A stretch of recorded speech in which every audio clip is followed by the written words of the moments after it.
आज हमारा टॉपिक है तो एरोमेटिक इलेक्ट्रोफिलिक सब्स्टिट्यूशन रिएक्शंस में लास्ट हमारे पास रिएक्शन है डाई एजो कपलिंग। अच्छा, एक बात याद रखिएगा, जो एजो का वर्ड यूज होता है ना, एजो का वर्ड नाइट्रोजन, इससे मतलब होता है कि नाइट्रोजन से रिलेटेड कोई चीज है, एजो का मतलब ये होता है। ठीक है, तो यहाँ पे जो है ना वो बेसिकली हम बात करेंगे नाइट्रोजनस कंपाउंड्स होते हैं, नाइट्रोजन के एक कंपाउंड होते हैं जिनको हम अरीन डाई एजोनियम साल्ट्स कहते हैं, या अरीन डाई एजोनियम जो है वो आयंस कहते हैं। ये क्या होता है, ये वाला ये कंपाउंड है, इसकी हम बात करने लगे हैं, इससे हमने लेके चलना है आगे। ये जो अरीनियम डाई एजोनियम साल्ट है, इसमें बेंजीन रिंग के ऊपर जो ना वो एक नाइट्रोजन N2 लगा हुआ है, और साथ एक वो मतलब एक कैटाइन की फॉर्म में, और उसके साथ एक एनाइन भी है। ठीक है, इस अकेले की बात करेंगे लेफ्ट साइड वाले की, तो ये आइन है, अरीनियम डाई एजोनियम आइन है। अगर साथ क्लोराइड को भी काउंट करेंगे तो ये एक सॉल्ट होगा। ठीक है, हम इसको डिस्कस करने लगे हैं कि इनके रिएक्शंस होते हैं एक खास किस्म के, जिनको हम डाई एजो कपलिंग कहते हैं। अब ये जो अरीन डाई एजोनियम साल्ट है ना, आप देखें, अगर आपको बेसिकली एक सादा सा रिएक्शन है जिसमें एक डाई एजोनियम आयन होता है, अरीन डाई एजोनियम आयन इसको हम कहते हैं। ठीक है, ये एक activated aryl group, aryl group आपको से मुराद होता है बेंजीन को ही हम कहते हैं, ये वाला जो ग्रुप है ना, ठीक है ना, इसको हम अराइल ग्रुप कहते हैं। बेंजीन में से एक हाइड्रोजन निकाल दें तो अराइल ग्रुप बनता है। ठीक है, तो जब डाई एजोनियम आयन का एक बेंजीन के साथ रिएक्शन होता है तो उसके नतीजे में एक एजो कंपाउंड बनता है। एजो कंपाउंड कुछ इस तरह से बनता है कि एक बेंजीन रिंग एक नाइट्रोजन के साथ जुड़ी हुई है और दूसरी बेंजीन रिंग दूसरे नाइट्रोजन के साथ जुड़ी हुई है। ठीक है, तो ये जो प्रोडक्ट है, इस एजो प्रोडक्ट इसको हम कहते हैं, या इसको हम एजो कंपाउंड कहते हैं। इसको इसमें जो ना वो इसको हम कहते हैं डाई एजो कपलिंग। ये रिएक्शन क्या है कि एक अरीन डाई एजोनियम आयन है, ठीक है, उसका रिएक्शन होना है बेंजीन के साथ। ठीक है, और आपको पता है कि जो डाई एजोनियम आयन है, इसके ऑलरेडी इसके अंदर एक बेंजीन रिंग मौजूद है। ठीक है, और बेंजीन आयन है वो एक इलेक्ट्रोफाइल है। ठीक है, बात हमने शुरू की कि डाई एजोनियम आयन एक इलेक्ट्रोफाइल है, उसका रिएक्शन होता है एक बेंजीन के साथ, एक्टिवेटेड बेंजीन के साथ। एक्टिवेटेड बेंजीन वो होती है जिसके साथ कोई इलेक्ट्रॉन डोनेटिंग वाला ग्रुप लगा होता है, जिसने उसकी रिएक्टिविटी को बढ़ाया होता है, इलेक्ट्रॉन डोनेटिंग ग्रुप लगा होता है। ठीक है ना, तो वो उस बेंजीन के साथ डाई एजोनियम आयन का रिएक्शन होता है और उसके नतीजे में एक एजो कंपाउंड बनता है। एजो कंपाउंड क्या होता है जी? एजो कंपाउंड होता है जिसमें नाइट्रोजन नाइट्रोजन का डबल बॉन्ड हो और दोनों नाइट्रोजन के जो ना वो इसको हम एजो लिंकेज कहते हैं। ठीक है, और इस दोनों नाइट्रोजन के साथ एक एक अराइल ग्रुप लगा हुआ है, इसको हम कहते हैं एजो कंपाउंड। ठीक, तो ये डाई एजोनियम की कपलिंग होनी है बेंजीन के साथ, जिसको हम डाई एजो कपलिंग कहते हैं। ठीक, मतलब कपलिंग का मतलब है जुड़ना है, सही है ना। ये डाई एजोनियम आयन के ठीक है, साथ बेंजीन ने लगना है। ये देखो यहाँ पे बेंजीन लग जाएगी, जहाँ पे रेड लाइन लगाई है, तो इसको हम कहेंगे डाई एजो कपलिंग। अच्छा खैर, तो मैंने ये कहा था कि एक सिंपल इलेक्ट्रोफिलिक सब्स्टिट्यूशन रिएक्शन है जिसमें ये एक इलेक्ट्रोफाइल है, ये डाई एजोनियम आयन। ठीक है, और इसका इसके ऊपर अटैक होता है बेंजीन का।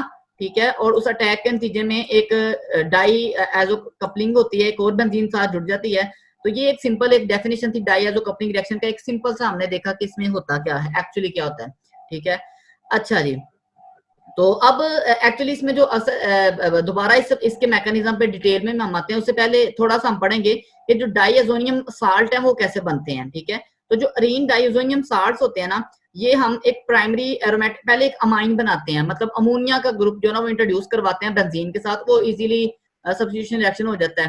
ठीक है, अमोनिया का ग्रुप इंट्रोड्यूस करवाते हैं और फिर उसकी रिडक्शन करते हैं नाइट्रो ग्रुप में। ठीक है, ये एक सिंपल सा रिएक्शन मैंने यहाँ पे दिखाया हुआ है कि वो कैसे बनता है। मसलन ये आपके पास देखें कि ये आपके पास एक सिंपल टोलीन था, सही है। इसमें इसको दो तरह से किया जा सकता है, आप इसकी नाइट्रेशन करवाएं। ठीक है, नाइट्रेशन करवाने के बाद नाइट्रेशन रिएक्शन जो है वो एक इलेक्ट्रोफिलिक सब्स्टिट्यूशन रिएक्शन ही है, जिसमें आप HNO2 वगैरह यूज करते हैं, HNO3 सॉरी यूज करते हैं और NO2 ग्रुप इंट्रोड्यूस करवाते हैं, ये इलेक्ट्रोफिलिक सब्स्टिट्यूशन है। फिर आप क्या करते हैं, एक साइड चेन का रिएक्शन करवाते हैं, इसकी रिडक्शन करते हैं NO2 ग्रुप की, NO2 की रिडक्शन करके इसको चेंज करते हैं NH2 में। ठीक है ना, ये एक जो ना वो आपके पास ये कंपाउंड बन गया, टोलिडीन इसको हम कहते हैं, सही है। अच्छा, अब आपने क्या किया कि इस टोलिडीन का फर्दर रिएक्शन करवाया NaNO2 के साथ। बेसिकली हमें रिएक्शन करवाना होता है NO2 के साथ, NO, ठीक है, हमने इसके साथ रिएक्शन करवाना होता है, और इस रिएक्शन के नतीजे में क्या होता है कि ये जो ना वो एक हमारे पास डाई एजोनियम कंपाउंड बन जाता है। डाइएजोनियम का मतलब है डाइएजोनियम साल्ट बन जाता है जिसमें 2 नाइट्रोजन होते हैं। ये वाला जो स्टेप है ना, ये वाला जो स्टेप है, ये यहाँ से ये वाला स्टेप, इसको मैंने नीचे डिस्क्राइब किया हुआ है कि क्या होता है कि जो अमाइन ग्रुप है इसके जो इलेक्ट्रॉन पेयर हैं वो अटैक करते हैं नाइट्रोजन पे। NO पॉजिटिव बेसिकली यहाँ पे हम प्रोड्यूस करवाते हैं। ये जो हमने रीजेंट यूज किया ना Na, NO2 और HCl, ये यहाँ पे NO पॉजिटिव जो ना वो एक प्रोड्यूस करते हैं। उस NO पॉजिटिव पे अटैक करते हैं अमोनिया के इलेक्ट्रॉन और नाइट्रोजन नाइट्रोजन का बॉन्ड बनता है पहले, ठीक है। फिर वहां से एक हाइड्रोजन रिमूव होगा, फिर दूसरा हाइड्रोजन रिमूव होगा और दी एंड उसमें क्या होगा कि इनके दरमियान ट्रिपल बॉन्ड बनाएगा। यहाँ पे देखिए जरा कि सबसे पहले क्या हुआ कि ये बॉन्ड बना, ठीक है। इसमें नाइट्रोजन के ऊपर पॉजिटिव चार्ज आ गया क्योंकि इस नाइट्रोजन के 4 बॉन्ड बने हुए हैं, 2 हाइड्रोजन के साथ, ठीक है, 1 2 3 और चौथा ये इस NO के साथ, N के साथ, ठीक है। अब क्या होता है कि एक हाइड्रोजन को रिमूव करता है और ये डबल बॉन्ड करता है यहाँ पे, ठीक है। अभी भी उसके ऊपर पॉजिटिव चार्ज है, ठीक है, अभी भी उसके साथ एक H अटैच है, ठीक है। दूसरी तरफ वो जो H यहाँ से निकला था, ठीक है, ये जो H यहाँ से निकलेगा अब H पॉजिटिव बन के वो इस O पे अटैच हो गया तो ये OH बन गया ग्रुप, ठीक है। अब ये OH ग्रुप एक दूसरा H यहाँ से रिमूव होगा, ये वाला H, ठीक है, और इसके भी इलेक्ट्रॉन इधर शिफ्ट होंगे और जब ये H पॉजिटिव बन के निकलेगा तो इस पे अटैक करेगा एक ये जो OH है ये वाला, ये अपने इलेक्ट्रॉन लेके जाएगा और उसके ऊपर अटैक कर देगा और यहाँ से आपके पास जो प्रोडक्ट बनेगी वो क्या होगा कि H इधर शिफ्ट हो गया और इस यहाँ पे ट्रिपल बॉन्ड आ जाएगा इस जगह पे, ये जहाँ पे मैंने तीर लगाया यहाँ पे ट्रिपल बॉन्ड आ जाएगा और HOH2 बन के वो वहां से निकल जाएगा। तो ये जो आपके पास एक बनेगा डाइएजोनियम कैटायन बन गया, इसके साथ एक एनाइन लग देगा तो ये डाइएजोनियम साल्ट बन जाएगा। बेसिकली ये एक सादा एक सिंपल एक लाइन में इक्वेशन बताई हुई है कि डाइएजोनियम साल्ट जो आपने बनाना हो उसके लिए इक्वेशन क्या है। नेक्स्ट, अब इसका डाइएजोनियम साल्ट बना लिया, अब इसको कैसे करना है, इसका मैकेनिज्म क्या है। तो सबसे पहली बात ये है कि ये जो डाइएजोनियम साल्ट हम बनाते हैं, ये जो आयन बनाते हैं ये वाला, ये रूम टेम्परेचर पे जो है ना वो अनस्टेबल होता है, मतलब, ठीक है। तो इसको स्टेबल करने के लिए टेम्परेचर लो रखना पड़ता है, मतलब हम उन रिएक्शंस में इसके अगर हमने रिएक्शन करवाना है तो और इसको स्टोर करना है तो हमें से रूम टेम्परेचर से नीचे जो ना वो रखना पड़ेगा और हमें सिर्फ इसको उन रिएक्शन में यूज कर सकते हैं जिन रिएक्शंस का टेम्परेचर जो है वो रूम टेम्परेचर से कम है, ठीक है। तो वहां पे मतलब वो वाले इलेक्ट्रोफिलिक एरोमेटिक सब्स्टिट्यूशन रिएक्शन जिनका टेम्परेचर रूम टेम्परेचर से कम है वहां पे हम इसको यूज कर सकते हैं, अदरवाइज हम इसको यूज नहीं कर सकते क्योंकि ये अनस्टेबल है, ये जो ना वो किसी और चीज में कन्वर्ट हो जाएगा या डिकम्पोज हो जाएगा, ठीक है। तो पहली बात इसके मैकेनिज्म के हवाले से ये है। दूसरी बात कि ये जो डाइएजोनियम आयन है ना ये एक वीक इलेक्ट्रोफाइल है, ठीक है ना। वीक इलेक्ट्रोफाइल मीन इसके ऊपर पॉजिटिव चार्ज तो है लेकिन वो इतना पॉजिटिव चार्ज नहीं है कि एक सिंपल सादा बेंजीन उस पर अटैक कर सके। उसके लिए हमें चाहिए highly activated benzene. Highly activated benzene का मतलब है जिसके साथ इलेक्ट्रॉन डोनेटिंग वाले स्ट्रॉन्ग ग्रुप्स लगे हुए हैं जो ज्यादा इलेक्ट्रॉन की डोनेटिंग करते हैं, जैसा कि फिनोल है, एनिलीन है या अल्काइल एनिलीन वगैरह है। मिसाल के तौर पर ये फिनोल है ना, फिनोल का आपको पता है कि ये इलेक्ट्रॉन डोनेटिंग होता है, इसके इलेक्ट्रॉन पेयर होते हैं जो ये रिंग को डोनेट करता है, जिसकी वजह से रिंग के ऊपर इलेक्ट्रॉन की डेंसिटी बढ़ जाती है और रिंग की एक्टिवेशन हो जाती है। और आपने इसको पढ़ा हुआ है स्ट्रॉन्गली एक्टिवेटिंग जो रीजेंट्स है उनमें हमने इसको पढ़ा हुआ है, ठीक है। तो पहली कंडीशन ये है कि अगर आपने डाइएजो कपलिंग करवानी है तो आप सिंपल बेंजीन के साथ नहीं करवा सकते, आपको चाहिए highly activated benzene ring. Highly activated benzene ring वो होगी जिसके साथ कोई इलेक्ट्रॉन डोनेटिंग ग्रुप जो है वो क्या होगा, अटैच होगा, strong electron donating group attach होगा, ठीक है। तो ये इसकी पहली कंडीशन है। ये एक एग्जांपल दी हुई है फिनोल की और उसका रिएक्शन करवाया हुआ एक डाइएजोनियम क्लोराइड है, बेसिकली ब्रोमोबेंजीन डाइएजोनियम क्लोराइड है, इसमें ब्रोमीन भी लगा हुआ है। बहरहाल उससे वो एक उसके साथ हमारे कंसर्न नहीं है, उसके साथ क्या है हमारा कंसर्न बेसिकली एजो लिंकेज के था कि हमें ये एजो लिंकेज बनाने के लिए एक हाईली एक्टिवेटेड क्या चाहिए थी, बेंजीन चाहिए थी। तो पहला पॉइंट ये हो गया कि हाईली एक्टिवेटेड बेंजीन होगी तो ये रिएक्शन होगा एक आम सिंपल बेंजीन के साथ, जैसे ये है, ठीक है। सिंपल बेंजीन के साथ ये रिएक्शन नहीं हो सकता, ठीक है। या एक ऐसा ग्रुप है जो उसको एक्टिवेट तो करता है लेकिन बड़ा थोड़ा सा करता है, उसके साथ भी ये वाला रिएक्शन नहीं हो। अब ये है कि ये इलेक्ट्रोफाइल जो है जो जिसको हमने डाइएजोनियम साल्ट या डाइएजोनियम आयन का नाम दिया हुआ है, ये बहुत बड़ा एक इलेक्ट्रोफाइल है, ठीक है। तो स्टीरिक हिंड्रेंस की वजह से ये आमतौर पे जो होती है इसकी सब्स्टिट्यूशन वो पैरा पोजीशन पे होती है, जैसा कि इस रिएक्शन में आपने ऊपर वाले रिएक्शन में देखा कि ये जो आने वाला ग्रुप है, आपको पता है कि जो फिनोल है वो तो एक्टिवेट करेगा आर्थो को भी और पैरा को भी, मतलब ये इस पोजीशन को भी एक्टिवेट करेगा, इन दो पोजीशन को भी, और इसको भी एक्टिवेट करेगा। लेकिन मसला ये है कि अगर ये आने वाला जो है वो यहाँ पे लग जाता है ना, तो स्टीरिक हिंड्रेंस बहुत बढ़ने का खतरा है। मतलब यहाँ पे अगर लगता है तो एक एन, ठीक है, फिर दूसरा एन, फिर बेंजीन, तो उधर से उसका OH, तो उसके साथ उसकी रिपल्शन के चांसेस बड़े ज्यादा हैं। तो इस वजह से वो आमतौर पे लगता है कहाँ पे, पैरा पोजीशन पे। एजो लिंकेज जो होता है वो पैरा पे बनता है। पैरा किस रेफरेंस से, वो जो जिस बेंजीन के साथ आप रिएक्शन करवा रहे हैं, जो हाईली एक्टिवेटेड बेंजीन है, उसमें जो एक्टिवेटिंग ग्रुप है उसके हिसाब से जो पैरा पोजीशन है वहां पे लगेगा ये। जी मुनीर।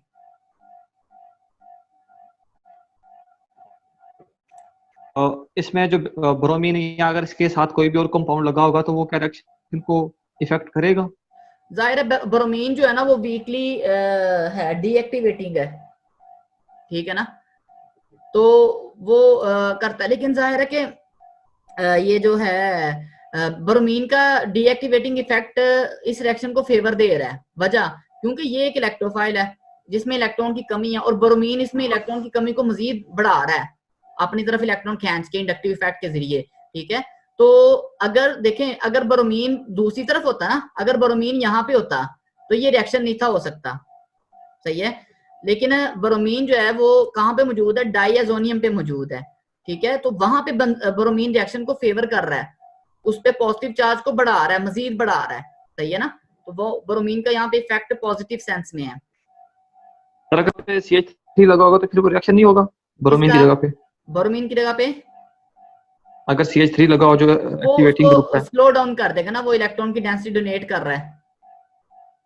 ठीक है, और पॉजिटिव चार्ज जो वो डिक्रीज हो जाएगा, रिएक्शन हाँ, फेवर वो नहीं। डिक्रीज हो जाएगा, रिएक्शन जो ना और मुश्किल हो जाएगा, आपको ज्यादा हार्ड कंडीशन यूज करनी पड़ेंगी।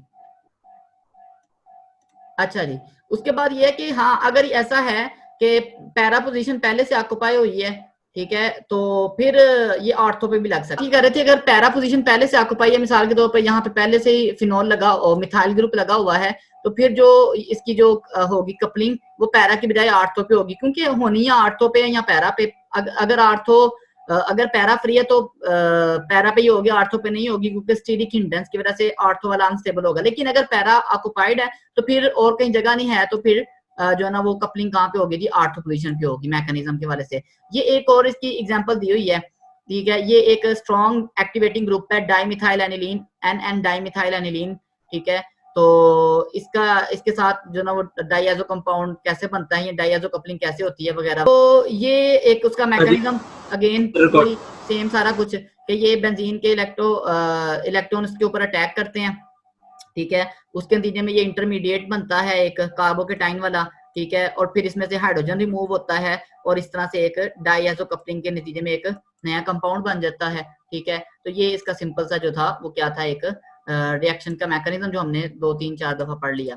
अब इसका जो हाँ, एक ये है कि ये सिस ट्रांस में हो सकते हैं, क्योंकि डबल बॉन्ड है ना, तो आपको पता है कि डबल बॉन्डेड जो होते हैं, डबल बॉन्ड के इर्द-गिर्द कंपाउंड्स होते हैं, उनकी पोजीशन के एतबार से ज्योमेट्रिकल आइसोमर्स उसमें पॉसिबल होते हैं, सिस भी हो सकता है, सेम साइड पे भी हो सकते हैं, ट्रांस में भी। लेकिन जाहिर है कि तस्वीर देखने से लग रहा है कि ट्रांस वाला ज्यादा स्टेबल होगा, क्योंकि उसमें स्टेरिक हिंड्रेंस क्या है, कम है, उसमें उनमें फासला ज्यादा होता है, ठीक है। और इसकी जो सबसे बड़ी एप्लीकेशन है ना एजो कंपाउंड्स की, खैर, तो मैं ये कह रहा था कि जब आपके पास डाइएजो कपलिंग हो जाती है ना, तो आप देखें कितना बड़ा एक कॉन्जुगेटेड सिस्टम बनता है, जिसमें 2 बेंजीन की रिंग है, फिर नाइट्रोजन ग्रुप है। ये इतनी ज्यादा कॉन्जुगेशन, मतलब अगर आप यहाँ पे देखें तो कम से कम 7 कॉन्जुगेटेड डबल बॉन्ड्स होते हैं, और इतनी एक्सटेंसिव जहाँ पे कॉन्जुगेशन होगी ना, वहां पे वो जो ग्रुप है वो स्ट्रांगली रेडिएशन अब्सॉर्ब करेगा विजिबल रीजन में, ठीक है। विजिबल रीजन में अब्सॉर्ब करने का मतलब है वो कलर्ड कंपाउंड होगा, और जो कलर्ड कंपाउंड होते हैं उनको हम एज ए डाइज यूज करते हैं। डाई आपको पता है चीजों को रंग देने के लिए यूज करते हैं, ठीक है। मिसाल के तौर पर जो ना वो मुख्तलिफ तरह की हमारे पास जो डाइज है, मिथाइल ऑरेंज है, एज ए इंडिकेटर यूज करते हैं इसको। तो मिथाइल ऑरेंज एक डाइएजो कपलिंग के जरिए बनता है कंपाउंड, ठीक है ना। सल्फोनेशन करवाते हैं हम एनिलीन की, सल्फोनेशन ऑफ एनिलीन करवाने के बाद फिर उसकी डाइएजो कपलिंग करवाते हैं, और डाइएजो कपलिंग करवाने के बाद हमारे पास सोडियम साल्ट बनता है, जिसको हम क्या कहते हैं, मिथाइल ऑरेंज कहते हैं। ये एक सिंपल सी उसकी एक एग्जांपल दी हुई है। उसके अलावा इसकी और भी एग्जांपल्स हैं, मसलन ये एक एलिजेरिन येलो है, ठीक है, एक रेड है डाई, तो डाइज बनाने के लिए जो है ना वो डाइजो कपलिंग का फिनोमिना जो है हम यूज करते हैं, और डाइज की ना बे इंतहा जो इम्पोर्टेंस है कलर्स की, ठीक है, बहुत जो ज्यादातर डाइज हैं उनका उनके अंदर सल्फेट और जो कार्बोक्सिलेट ग्रुप पाए जाते हैं। इन ग्रुप्स की वजह से क्या होता है कि वो उनके अंदर पोलैरिटी आती है और वो पानी के साथ अटैच होके मुख्तलिफ चीजों के साथ हम उनको बाइंड कर सकते हैं। जी मुनीब।